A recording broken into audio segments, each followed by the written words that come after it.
What's going on, everybody? John Eric Pauli here with my MMA news, and today's guest will be fighting Priscila Cachoeira at UFC Vegas 59 on August 6th. I am pleased today to be joined by Ariane Lipski. Ariane, thanks for doing this. Really appreciate the time. I know it's our first time doing one of these interviews, so I'm really looking forward to today's conversation. And thanks for being here. How you doing? Hi, thank you. So before we even get into the specifics of this fight, I do want to go back in time to your last fight. That was a decision win over Mandy Boom. That fight snapped a two-fight losing streak for you. So just how important was it for you, being in this point in your career, two-fight losing streak, to go out, not only get a win, but look as good as you did in doing so? Yes, my last fight was really important for me. I was like in a transition when I fought against De La Rosa and Antonina. So I knew what I should improve my game, but I was like trained, but I was like it's a process and a slow process, and so I was doing right in sparring sessions at the gym, but in the fight I didn't. The things didn't really flow. I didn't show what I have trained. So my last fight, I felt like my game was very solid, and I showed that I was ready. Ready to defend takedown, ready to grab, ready to strike, ready to go a little ease, not to rush. So I show the last fight. I just showed that I grow in my MMA game, and that I really have been improved my grappling. Now, are you somebody that believes in momentum, and like you said, there kind of things are starting to click for you and you're in training and whatnot? So do you think that like you're kind of ready to start going on a little bit of a run here and that things are kind of coming full circle for you? Yeah, sure. I believe in hard work, and we have been doing this for a long time, and everything we can do to get better, to learn. We are always trying to get out of comfort zone. For this, we left our city in Brazil and moved to Florida, looking for partners, trainers, looking to improve my wrestling game, my MMA game. I was looking to improve something in my game, not just to stay at the same place. So I do believe when you do this, you work hard every single day, you go for this stage that really find yourself. I think I'm finding myself in MMA game. I'm getting more mature. I'm getting stronger. I'm getting more well-rounded fighter, and I think I'm gonna find this stage that I win. And now one last thing on this last fight of yours before we get into the specifics on this upcoming fight. I wanted to ask you about a photo I saw on your Instagram. You got to get to meet with the boss after the fight. You had a nice photo up with Dana White there. What was it like getting to talk with the boss, and did he have any good words of encouragement or anything like that for you? Yes, he was really excited about my last fight. He told him about my performance, and I told that I was really excited also and happy to be working with UFC.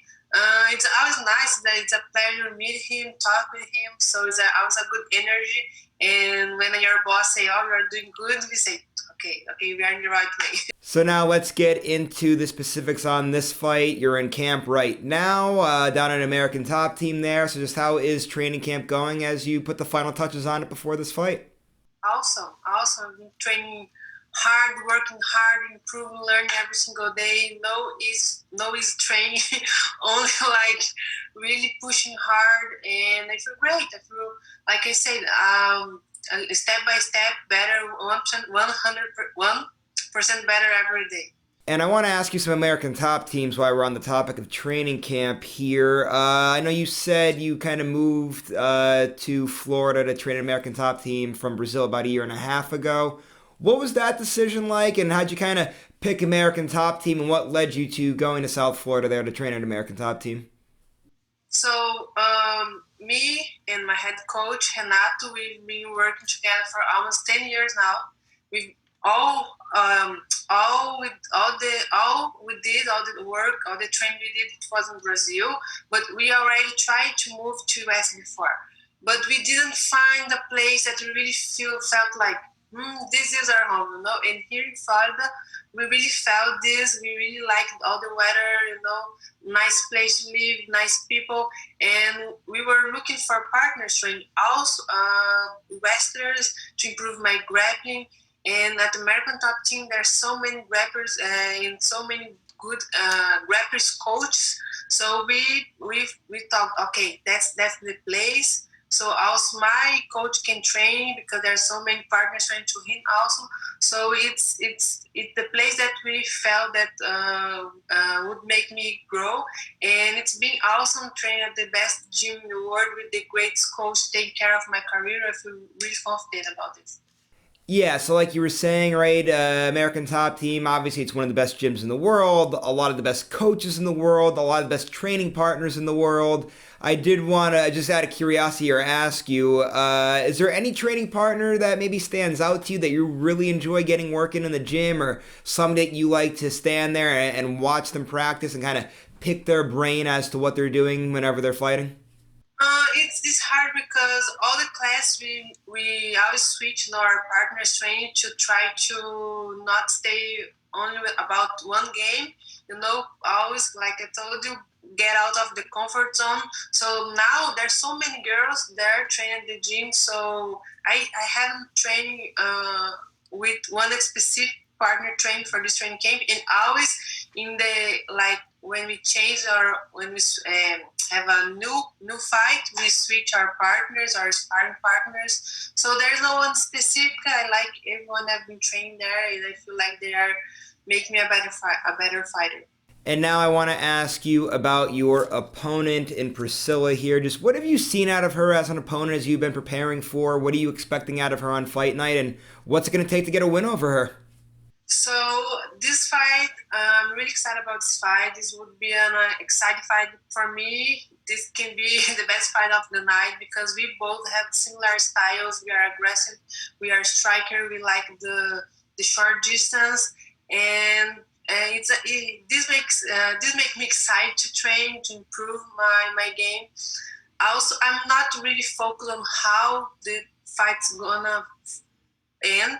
But I know I have my game plan. When I go for a fight, I always look to finish as soon as possible by KO, by submission. But now I'm more focused on my game plan, on follow my game plan and take that win. But I think the fight's gonna have more strike, but I'm ready for everything. And now, gonna try to ask something looking ahead. I know we don't have a crystal ball here to predict the future. Obviously, you're dialed in. You want to get a win here, but this is your first fight of 2022. So just obviously, I know we have to see how things go here, but is the plan to be as active as possible and get one more fight in before the calendar year is over? No, I'm the fighter who likes to always being activated, like I was fighting.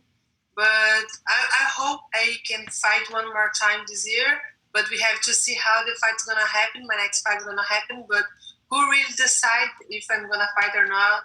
It's my coach, so I have to wait to them just to say, okay, you're gonna fight. But for sure, I want to fight. But this is what I want. I have to see what they want from me.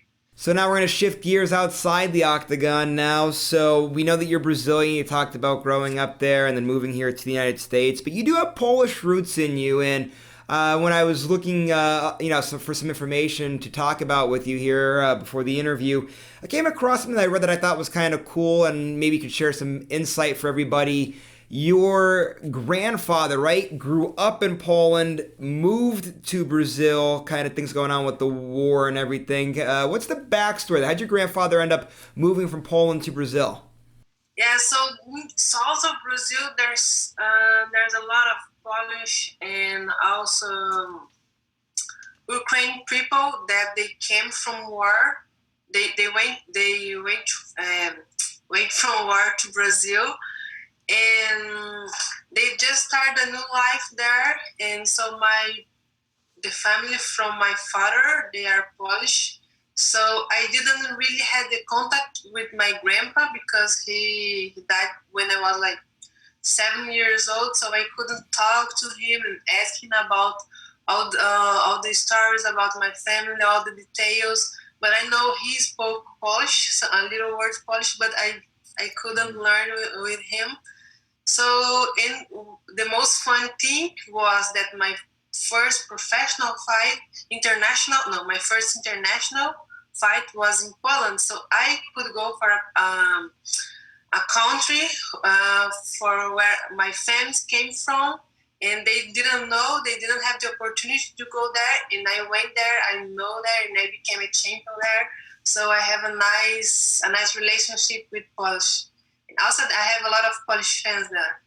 Gotcha. Now I want to ask a Polish food question here, because obviously here in the United States, we always like to, pick from different cultures, and everybody kind of came over here, like kind of like how your grandfather did from Brazil. A lot of people came over from the European countries over here, passing down the roots and whatnot. So obviously over here in the United States, we're very big with Polish foods like pierogies, piggies, halushki. Those things big with you and your family there? Yeah, so pirog is my favorite one. My family always used to cook this, and I always have used to eat before. So when I went to Poland, for sure I had to try the original pirog, and it's amazing. And we had the opportunity to spend Christmas in Poland, so I could eat all this food, cultural food there, and it's amazing. I really like it. Yeah, I understand. Got you there as well. And now to wrap things up, a few things I wanted to ask you about. Now it kind of ties in perfect. We're talking about Poland, right? We were just talking about American Top Team. Want to end with the little American Top Team discussion here. We'll start, obviously, while we're on the topic of Poland. Ioana and Jacek, great for the sport.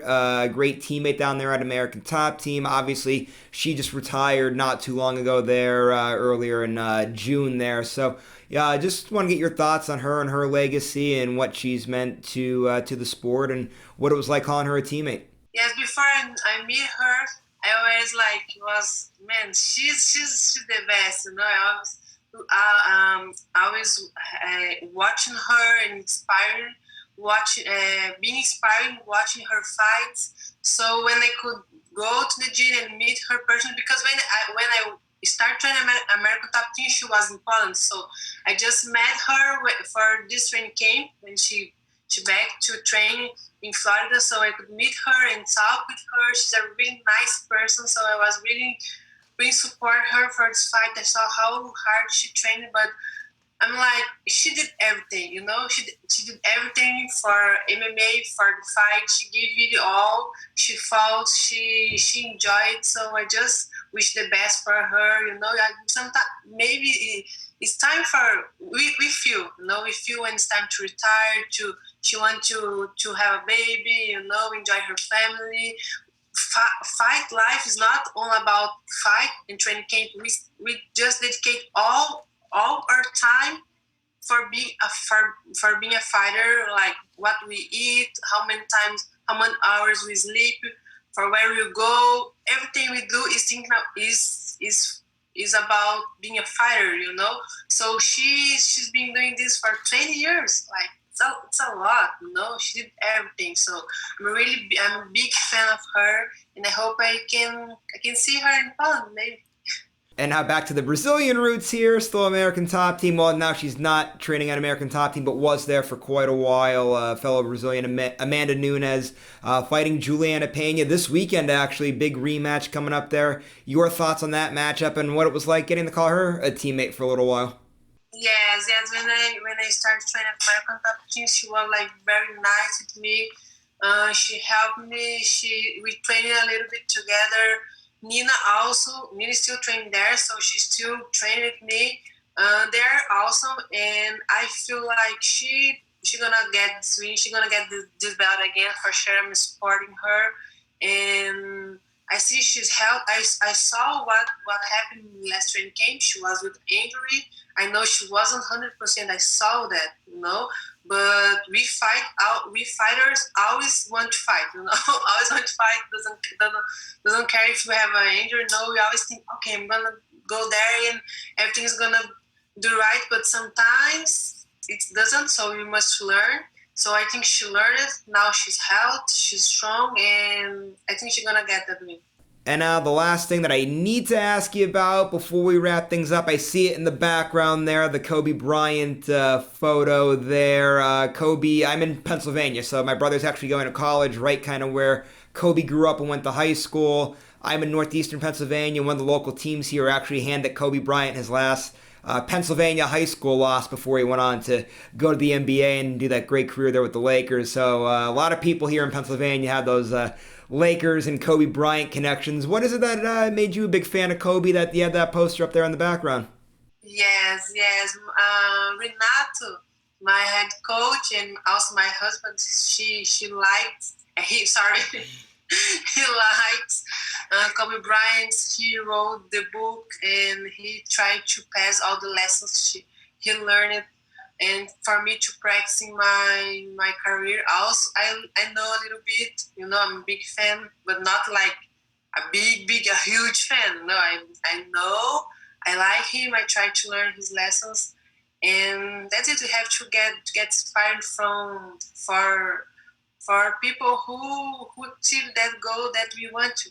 All right, Ariane, really appreciate all the time here today. It was great meeting you, great having this conversation. Really appreciate the time. Just to wrap things up, though, go ahead, plug your social media so people know where to follow you at. Any sponsors, management, coaches, teammates, whoever you got to give a shout out to, take it away. I would just want to thank everyone. Follow me and support me on Instagram, Ariane Lipski. That's all. Support me for my next fight. All right, Ariane, thanks again so much for all the time here. Really appreciate it. Reminder, everybody, that Ariane will be fighting at UFC Vegas 59 on August 6th. Make sure you guys have that date circled. Make sure you're checking out MyMMANews.com. And just before I head out, I want to remind everybody, if you like today's interview, please go to the bottom, give it a thumbs up. Subscribe to this YouTube channel if you haven't done so already. And as always, I appreciate every single person that watches these interviews. And I really appreciate all the subscribers as well. We'll see you later, everybody.